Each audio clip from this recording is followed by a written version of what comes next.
Bobbi's going to be standing there to talk, so make sure you come closer enough to see, please.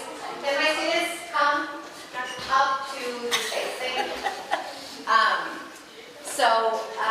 You guys come close, because I like close. Yeah, so the lighting is better here, so you can either stand in the gallery, or you can stand out here, or sit. I am. Emily, is that okay? Oh, yeah. So there's plenty of room. There's plenty of room if you want to come into the gallery too. Just be mindful, don't accidentally back into one of the pieces. Okay, can everybody see? Great. We're good.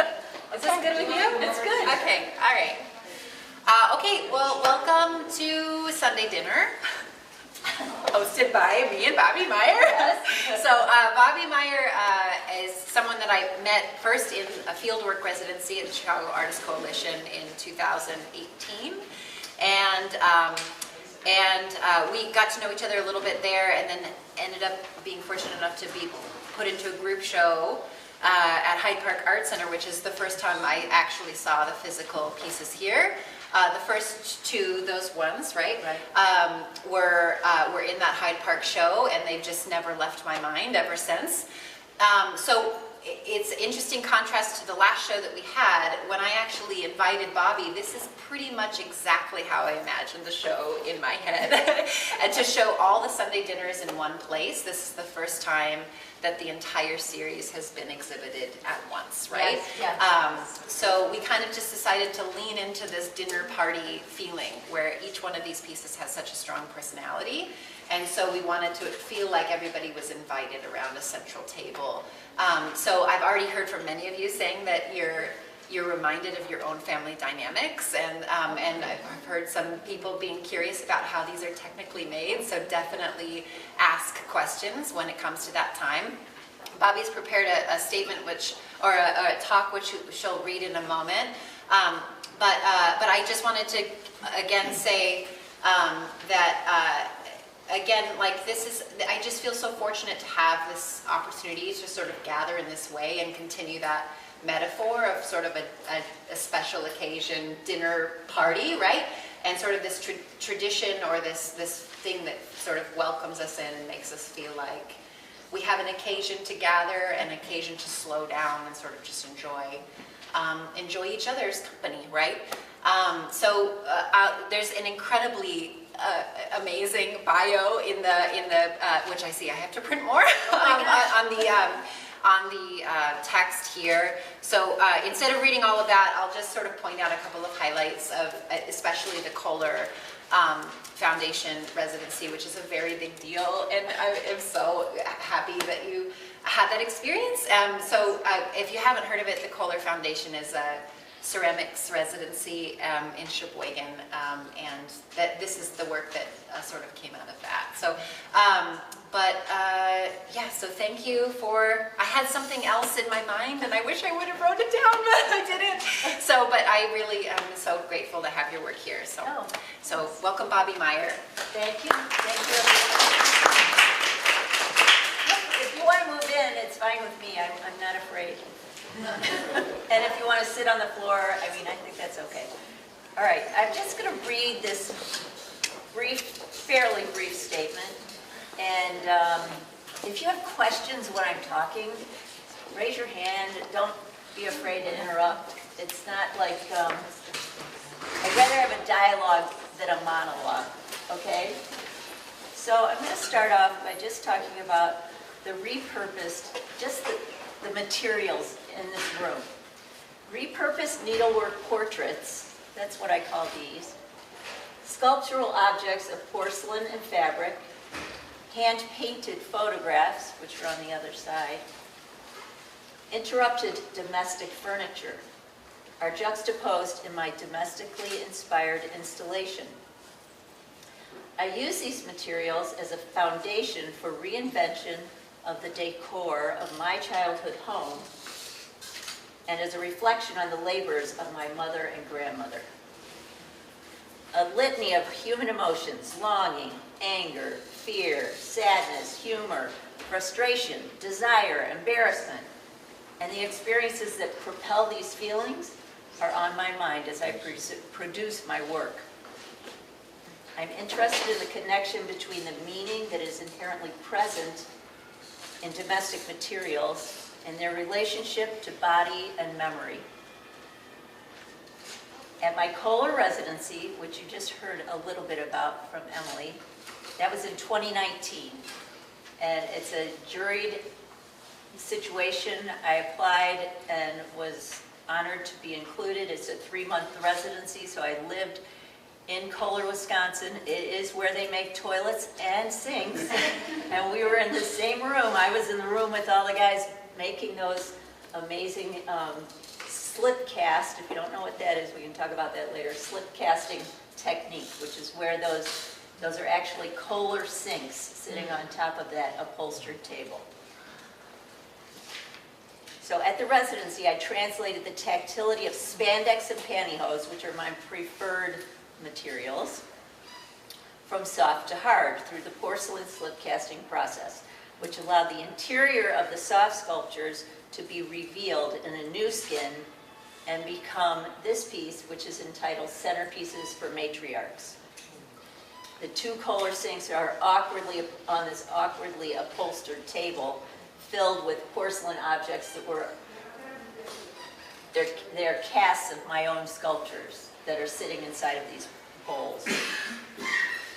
These porcelain sculptures became a further development of the needlework portraits, Sunday dinners. In these series, abstracted forms are stand-ins for family dynamics, feelings and thoughts that lie beneath the surface and are present on the surface. Buttoned-up emotions, secrets, and misunderstandings compete for attention in our search for perfection. The exhibition, Sunday Dinner, emphasizes our fraught connections and families, what we choose to reveal and what we do not, our perceived flaws, the feelings we hide, and the thoughts that remain unspoken. Through aggressive and cathartic manipulation of domestic materials, I am expressing the complexity of lived experiences, the messiness of relationships, and the fragility of our bodies. Emily and I have created a space for these objects to live together at a Sunday dinner, a Christian tradition with roots in medieval Britain where families and communities came together after church to enjoy a meal centered around some kind of roast meat. This tradition came to mind as I was making my first iterations of my Sunday Dinners relief sculptures, which are the 2 with velvet and lace right behind your head. And those were the very first, and then these came right after that. Sunday dinners were an important part of my family tradition when I was a young child. These oval-shaped objects came into being through the gift of a dying friend, Sabina Ott. She gave me needle-pointed chair coverings that belonged to her mother. So when you look closely at these, if you're familiar with an upholstered dining room chair with old-fashioned kind of needlepoint covers with flowers on them, that's what these things are on the reverse side. So I flipped them so that we've got backside is what you're seeing, and it becomes more abstract. It became easier for me to work without unencumbered by the actual like rose that was so beautiful. Then it became abstracted so I could do my own invention on top of what was already there. Here's an outtake from a statement regarding this experience with Sabina.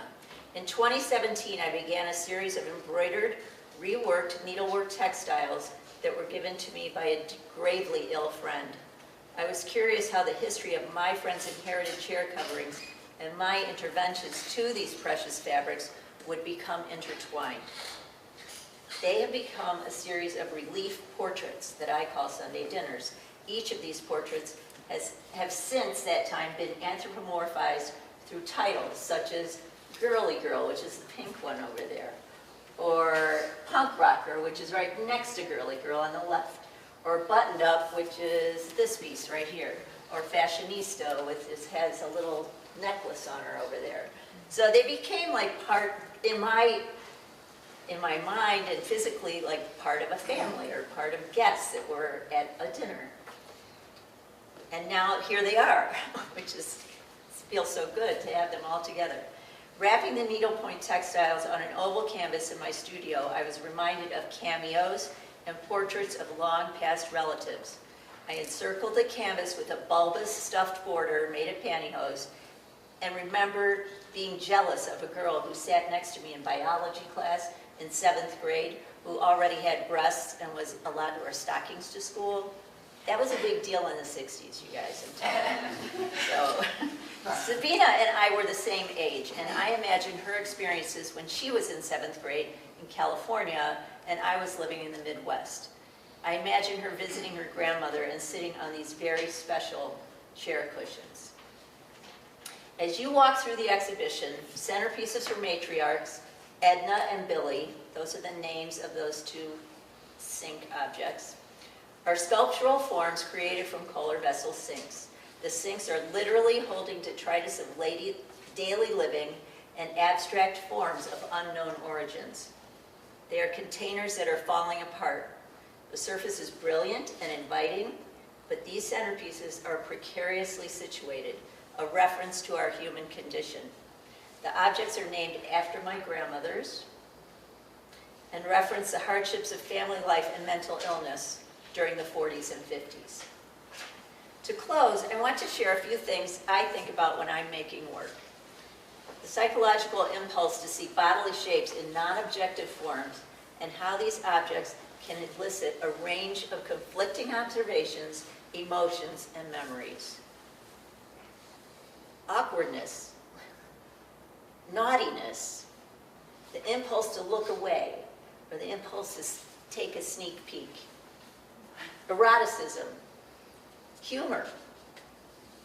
The objects, as I make them, I think of them as repositories of history, of certainly my personal history, emotion and memory. And I'm reaching for a dialogue between hard and soft, playfulness and discomfort, abstraction and figuration. Lastly, the physicality of the making is important. It's very important in imparting the meaning into the work. Tying, binding, constricting are both cathartic actions and aggressive. I use a needle and thread in a lot of my work. I'm sewing, but I'm also using a staple gun. There's a lot of physical interaction in that way, and I think of the sewing as it's aggressive. You're taking a needle and impaling fabric, and sometimes yourself, and I do a lot of pulling because I use upholstery threads to make these things morph into these bizarre shapes that I love so much. So that dichotomy between cathartic and aggressive, the cathartic part being that repetitive motion that's involved in sewing so often, and it becomes meditation, and you can watch your favorite movie or whatever and just keep doing it. So that's important to me. And the very last thing, I found a little German proverb. I wanted to end with some quote. And it said, "A strong family has well-worn seats at the dinner table." So thank you for joining me at this dinner table. And if you have questions, please ask. Don't be afraid. I'm open to anything you can ask me.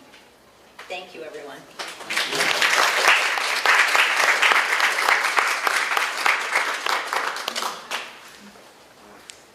There's plenty of room in here if you guys want to come in. Yes? So, are all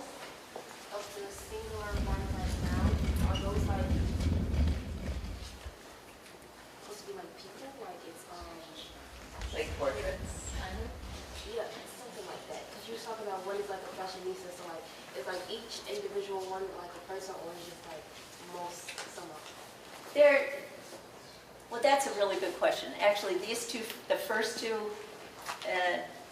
I wasn't into like that part of the project yet. It was so new. So that's just like Sunday dinners with velvet or Sunday dinners with lace. You know, it's more like a descriptor in that manner.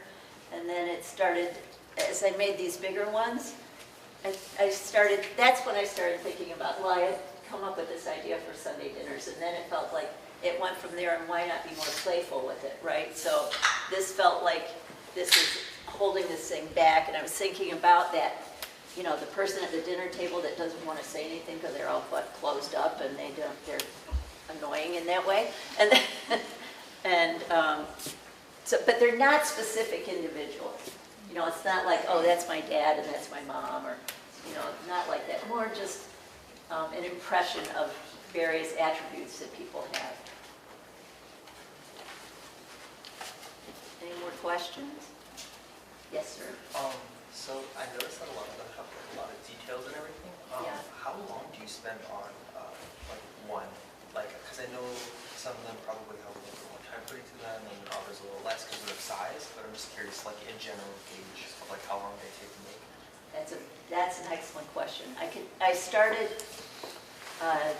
Those two are 2017 and 18.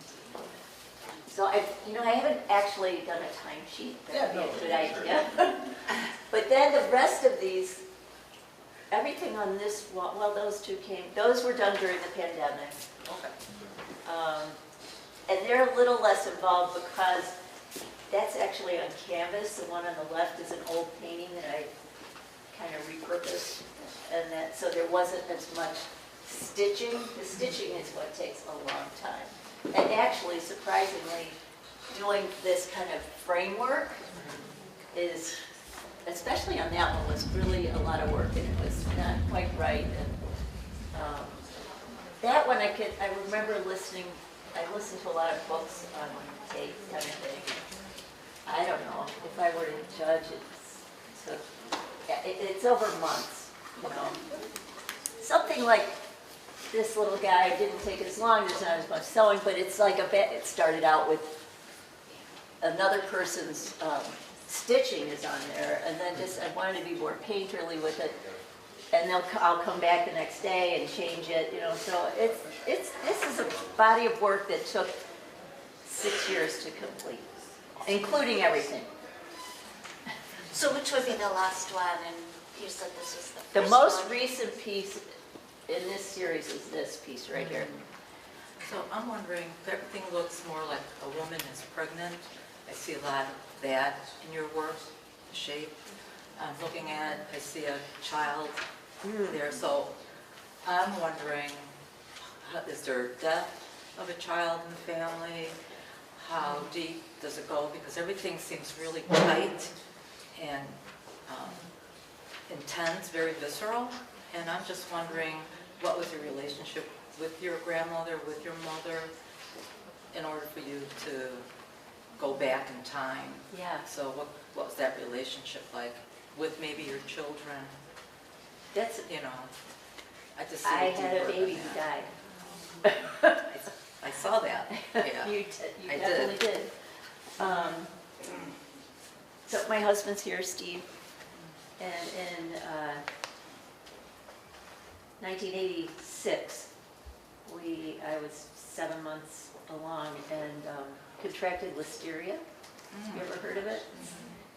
It's a bacterial illness, like a food poisoning kind of thing. And you, as the mom, I didn't realize I was sick with that. I thought I had the flu. And then the baby, I went into labor. So she lived for 2 days, and her name is Rachel. And now I have a granddaughter who's alive and healthy named Rachel. And yes, so that's amazing that you saw it. My relationship with my mother was good. I mean, sometimes I was more the mother to her than she was to me. And she had a rough time. One of these things is named Billy, and that was my mom's mother. The Margaret Sink, who's my mom, exists, but she's not in this show. She's the most distressed one, because that's the most fraught relationship, for me anyway, was with my own mother, which I think it makes sense. Billy is the one that's got the crack in it, because my grandma, I have a southern-northern thing going on. My mother's family was from the South, my dad's family is from New York, and I don't know why I bring that up. It felt like the Southerners were just more, well, conservative, but closer, more comforting. They were really more open. The folks from New York are like, everybody's last name. My grandmother, she could tell your nationality by whatever name. She always wanted to know somebody's last name. And I never knew what that meant until I was much older. Like, she could tell, for instance, if you were probably Jewish or you were not, or, you know, stuff like that. But, and my Southern relatives weren't like that. They were very generous and kind, and my granny had a mental breakdown when she was it was in the 1940s, and they gave her shock treatment. So that was a thing back then, you know? And preparing this little talk, there were things I was thinking, they're not gonna know what stockings are. Or I was thinking too about the fact that I use pantyhose. That's a loaded material, right? I come from a point of view of feminism. I believe that women have equal rights and all of that stuff, and it's kind of ironic that I'm making all this work with pantyhose that constricted women for so long, and maybe that's part of the reason I use it, to just thumb my nose at the whole thing. Any more questions? There's like, Yep. I was so excited to use the version of your artist statement that I've been using to show students for so long, and a lot of there's a lot of language that might seem familiar to many of you, but I remember when I first read your artist statement, and we were with Melissa Potter, and she said, "This is the best artist statement I've ever read." She really? Was, she yeah, said that? yeah, she did. Oh my God. Yeah, and you were like, "I don't think so," and it was like, you did exactly what you're doing now. Oh. And anyway, so, but yeah, and she was like, look at how what Bobbi's work is doing is matching the way she's talking about it, and the verbs that she's using, and then the materials that she's using are exactly a match and are supporting everything. Like, everything supports everything else, right? And so, for me too, just it's great to hear you talk about this work again and again. It sort of just reiterates even hearing parts about sort of your own autobiography that have fed into the work, especially the painful stuff, especially, and not only the painful stuff, but anything that has a super strong gravitational pull, right? And so even if, thinking about students, even if this is something that you're not really ready to articulate yet, to say what has happened and what hasn't happened, it can be in the work, and it can just sort of paying really close attention to the gravitational pull that life events have had, starting with, of course, your family, right? This is where your formation begins, and this is all stuff, whether it's explicitly showing up in the work or not, this is the stuff to pay attention to, and keep pulling a thread, literally just following the things that are the most meaningful and the most impactful, and allowing the materials to really be in direct conversation with the energies that are surrounding those things, right? Yeah. Yeah. Well, yeah, the materials they do a lot of the work Yeah. for me. I manipulate them, but I was a painter. I was painting, and I just gradually started doing things. I was really interested in William Morris, and I don't know if you know his work. It's beautiful, and I went back to school in 2009 and to 2011 and got a master's in fine art through the Fiber and Material Studies department, not through painting. And they wanted me on board because I was starting to make these wood cutouts that were referencing William Morris and working with other materials. Then it's not that I don't like painting, I do. Yeah. Those little pieces in the front, that's not, there's no Photoshop in there, you guys. It's just like it's an enlarged page from a book on furniture. So if you look at it carefully, you'll see the actual Ben-Day dots in it that it was printed. And then I painted those little crazy, goofy guys in there. And yeah, so those bulbous forms have been with me now for a long time. And I'm kind of digging them. One thing I was thinking about with the pieces on the front wall, the two-dimensional pieces, was just the way that they're like serving the rest of the work in a way as like sort of like a framing device, like especially the one on the left and how incredibly awkward that form feels, like, and how awkward you feel when you're looking at it sitting on this, you know, like just, like I think everyone can relate to that experience of like feeling as if like what you're seeing there on the outside is like there, right, internally in some kind of way, you know? Like that's like everyone, right, at some moment in time. And I think like then coming into this space, like, it's just such a beautiful, yeah, it feels like it's serving the sculptural pieces really beautifully and like just, and I think like in an educational institution too, it's like such a generous way to help people like maybe come at the work even without reading the statement or before reading the statement, right? Like that there's something that's sort of like teacherly about it too, which is really great. That's good. Well, I did teach for 16 years, and Yeah. I think that all kicked in to be here, and I'm happy to be here with you guys. I think, I don't know, it's exciting for me, for you to see the work and question, and seriously, anything you want to ask me. I'm surprised, is anybody interested in slip casting? Have you ever done it? Do you know what it is? Do you have any idea? Go ahead and tell us. Okay, you have to make a mold. It's about mold making, which is about, like if you're a printmaker, printmaking is all about you can make multiples, right? Well, mold making is like the 3D version of printmaking because you make multiples. That's the point of it. Although, of course, I didn't do it quite like that, but I mean, I did. I made these, all this stuff is glued in place, otherwise I'd pick it up. But there's forms in here, like this little pink bun, I call it.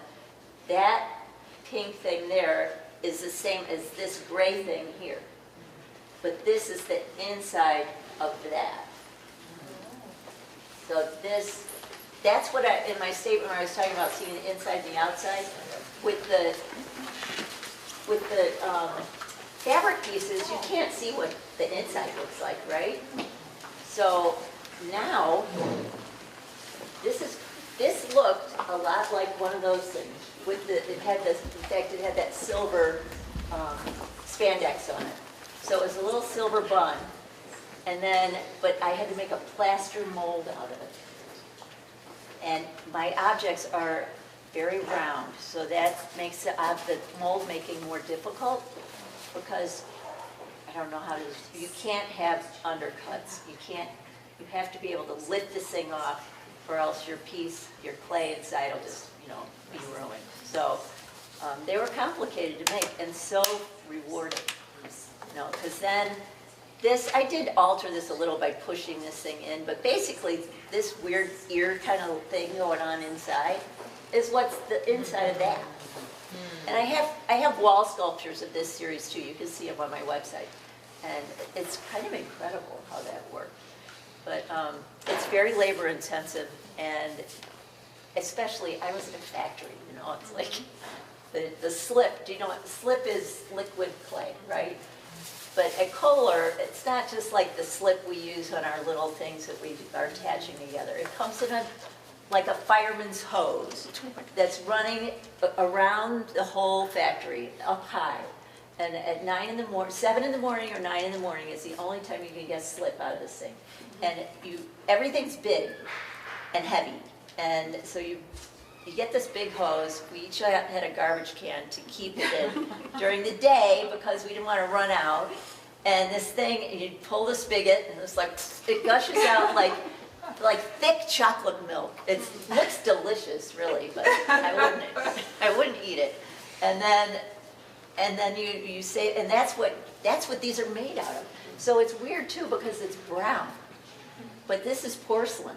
This is industrial porcelain, and it fires up white, you know. So it was an amazing experience, and some of my high school teaching came into play when, like this is from a sculpture that I had made that had lace on it, and the plaster is so good at picking up detail, so it picked up all that lace, and then I didn't want it to become obliterated with the shininess of these other glazes. So I did an underglaze on top and they'll wipe off. Are any of you guys into ceramics? So, you know, that's how this texture remained intact like that. And this is a piece of glass that I did at Oxbow. Just another way of doing a quick, easier method of reproduction through a sand casting.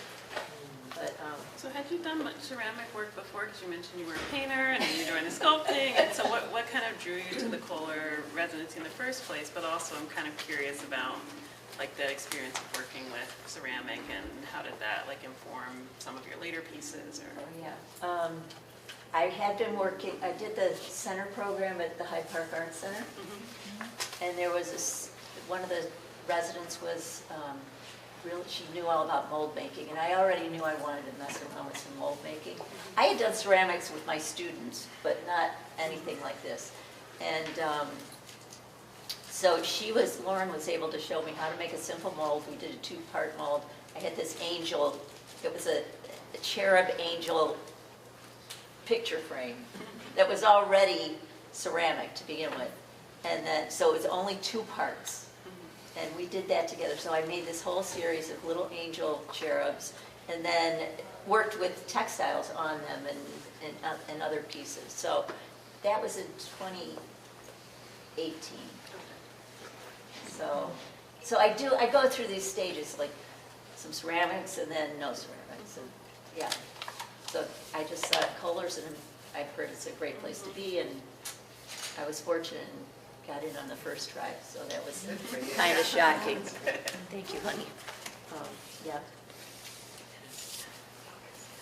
Anything else you guys? Oh, one other thing I can tell you about these. So these bases on here, I mentioned these were named after my grandma. Well, one of them, my grandma, northern grandma Edna, had a Depression era glass bowl. It was green.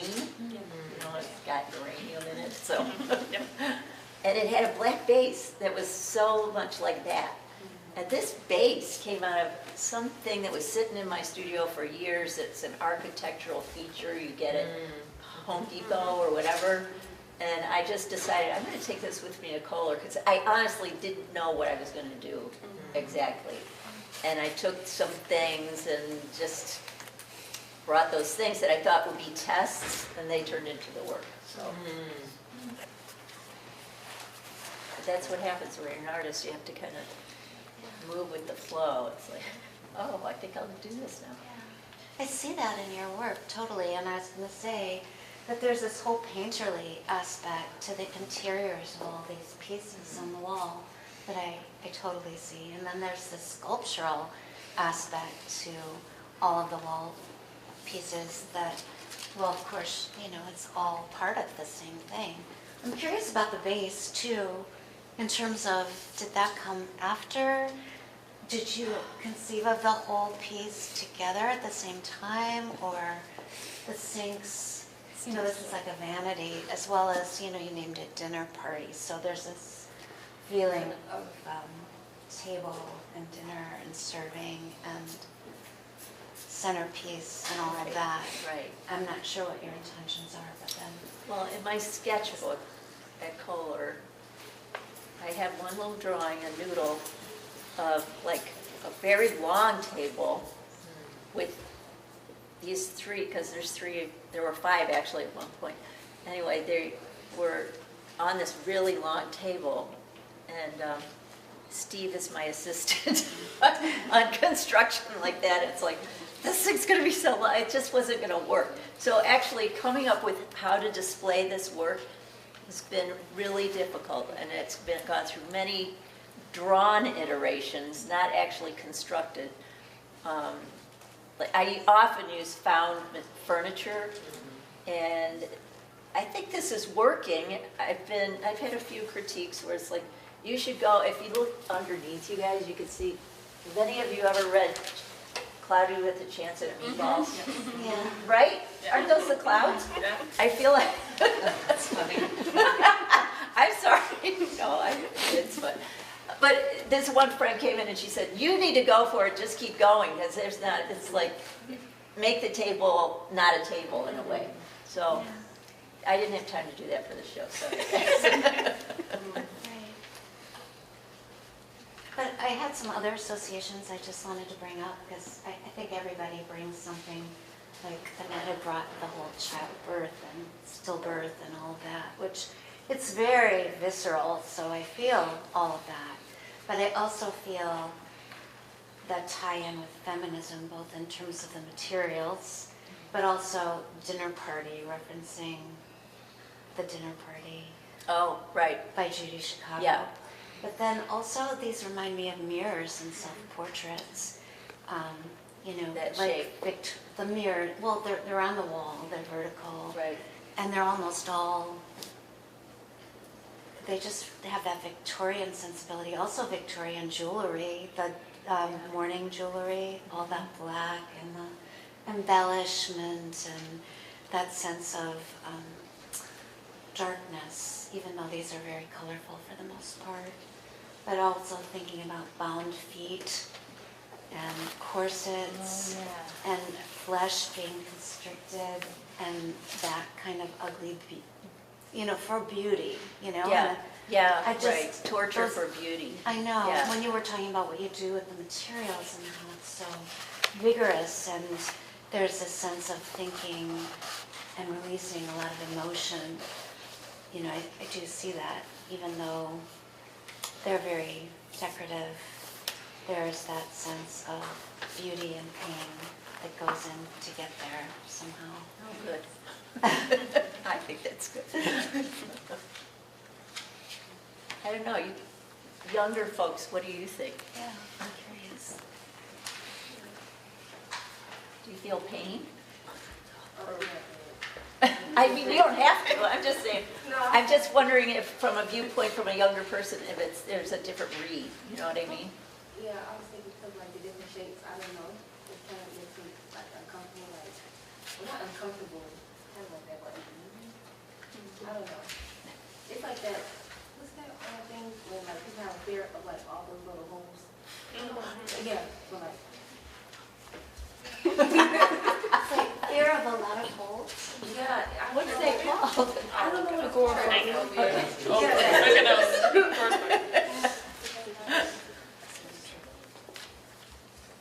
One of the things I thought, or I immediately thought of when coming into the gallery space was intestines was like the most natural form that I saw. And then looking at it more, there, like you were talking about, there is such an awkward feel to like all of them, and it feels like masks. And there's like this underlying nature to it, and like the more intestinal, like bulbous feel, or things coming out from underneath the mask. So like the upholstery is almost Slipping out. yeah. Oh, and my so I kind of Oozing. right. So I was like, that was one of the things that I think I was thinking about the most when I came into here, was that there were like these mask forms that, because in my household, there's always a performance aspect to it. My grandma was raised by a woman my great-grandmother was a caterer and a hostess for like all of her life. And so my grandmother holds herself to the same standard. And so whenever we would go over to her house for Sunday dinner, there was kind of this performance almost. And so where there was, we were allowed, it's not like we weren't allowed to be ourselves and like joke around and play, but there is still kind of this like poised feel to everything. And so that's kind of what I associated with your Oh, yes. the art installation. I feel like that was important in my southern household. You know, very much about manners and you keep your dirty laundry to yourselves and so I can relate to what you're talking about. So how many people in this room are art people? I mean, you're all art people, in my opinion. Art majors? Oh, that's great. I have to tell you guys, I love your campus. It's so cute. Like this respite in the city, I just love it. Yeah. Unfortunately, I brought Stephen the Kedzie way. We should have come to the other Foster. Yeah, so. Well, like I said, anytime, you know my website, right? Yeah, it's on. You can contact me through that if you want. And Bobbi will be back on November 27th to talk to senior seminar, but the first part of that class, anybody is welcome to come in. So I'll make sure that everybody knows about that. But if you're too scared to ask your questions now, you can ask it in the classroom on the 27th. So, okay? Can I just also Yes. point out what a generous offer you've all just received that Bobbi has said to you all, like, if you have questions, you know how to contact me. Not everyone says that. So, like, this is she's opening a door for you to communicate with her and ask her questions as young artists, you know, figuring out your way. So, thank you. Oh, you're welcome. You're welcome. Yeah, Bobbi.